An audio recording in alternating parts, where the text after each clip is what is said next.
Friends welcome to killer channel. Friends ఎవరైనా మా ఛానల్ని సబ్స్క్రైబ్ చేసుకోకపోతే సబ్స్క్రైబ్ చేసుకోండి. ఎవరైనా మీ డాగ్స్ కానీ మీ పెట్స్ కానీ అమ్మాలనుకుంటే మా ఛానల్ త్రూ మా ఛానల్ వాట్సాప్ నెంబర్కి మెసేజ్ పెట్టండి. ఫ్రెండ్స్ ఇవాళ మీకోసం German shepherd male adult dog తీసుకురావడం జరిగింది. ఇది హైదరాబాద్ దగ్గర చౌటుప్పల్ అవైలబిలిటీలో ఉంది. అండ్ దీని ఓనర్ ఏం చెప్పారంటే దీని ఏజ్ ఏమో 3 years అని చెప్పడం జరిగింది.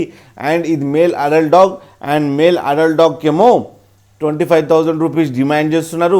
అండ్ రేట్లో స్లైట్గా నెగోషియబుల్ ఉందని చెప్పడం జరిగింది. అండ్ ట్రాన్స్పోర్టేషన్ ఫెసిలిటీ అయితే ఒక 20 kilometers దాకా అయితే ప్రొవైడ్ చేయగలమని కూడా చెప్పడం జరిగింది. ఫ్రెండ్స్ మీరు చూడొచ్చు డాగ్ ఎంత యాక్టివ్గా, ఎంత హెల్తీగా, ఎంత క్యూట్గా ఉందో కింద వీడియోలో. అండ్ దీని వ్యాక్సినేషన్స్ అన్నీ అప్ టు డేట్ ఉన్నాయని కూడా చెప్పడం జరిగింది ఫ్రెండ్స్. అండ్ ఈ డాగ్ వెరీ ఫ్రెండ్లీ అని కూడా చెప్పడం జరిగింది. అండ్ గార్డింగ్ పర్పస్ బాగా యూస్ చేసుకోవచ్చు అని కూడా చెప్పడం జరిగింది. ఫ్రెండ్స్ మీకు ఎవరికైనా నచ్చితే టైటిల్లో కాంటాక్ట్ నెంబర్ ఇస్తాను, కాంటాక్ట్ అవ్వండి, మాట్లాడండి, తీసుకోండి ఫ్రెండ్స్. అలాగే ఒక్కసారి డీల్ సెట్ అయిన తర్వాత అన్ని డీటెయిల్స్ చెక్ చేసిన తర్వాతనే మనీ పంపాలని కోరుకుంటున్నాం ఫ్రెండ్స్. అలాగే మా ఛానల్ని సబ్స్క్రైబ్ చేయడం మాత్రం మర్చిపోకండి ఫ్రెండ్స్.